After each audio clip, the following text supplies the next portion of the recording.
கிறிஸ்துவுக்குள் பிரியமானவர்களே, ஆண்டவராக இயேசு கிறிஸ்துவின் நாமத்தினாலே உங்களை வாழ்த்துக்கிறேன், ஆசீர்வதிக்கிறேன். இந்த நல்ல நாளிலும் கூட கர்த்தர் உங்களோடு கூட பேசுவாராக.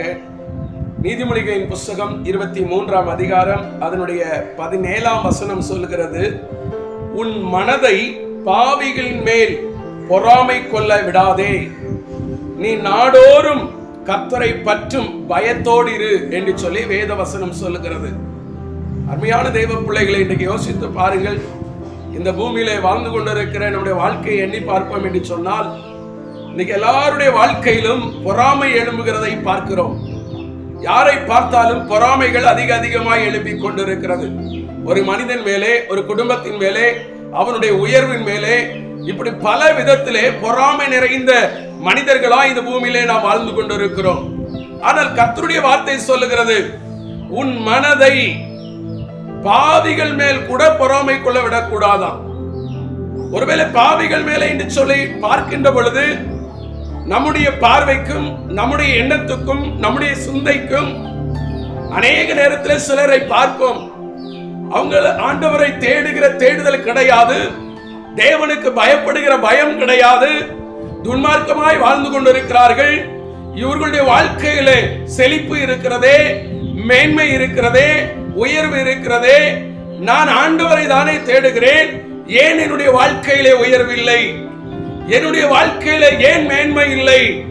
நான் ஏன் ஆசீர்வதிக்கப்பட முடியவில்லை என்ற கேள்விகளோடு கூட மற்றவர்கள் மேல் பொறாமை எழும்புகிறதை பார்க்கிறோம். நன்றாக யோசித்து பாருங்கள். ஈசாக்கினுடைய நாட்களிலே அவன் வாழ்ந்த அந்த தேசத்திலே ஈசாக்கு விதை விதைத்தது மாத்திரமல்ல, அவன் கிணறு தோண்டுகின பொழுது எல்லா இடங்களில் நீரூற்று வர ஆரம்பித்தது.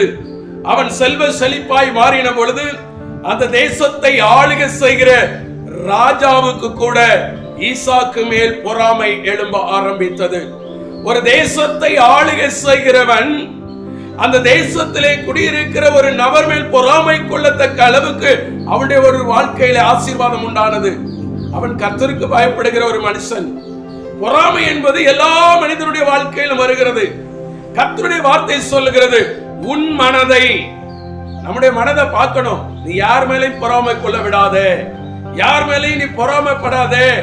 அவர்களுடைய வாழ்க்கையின் உயர்வை பார்த்து நீ பொறாமைப்படாதே. பொறாமைப்படுகிறது வேத வசனம் சொல்லுகிறது, பொறாமையோ எழும்புரிக்கு என்று சொல்லி. இன்னைக்கு யோசித்து பார்க்கணும்.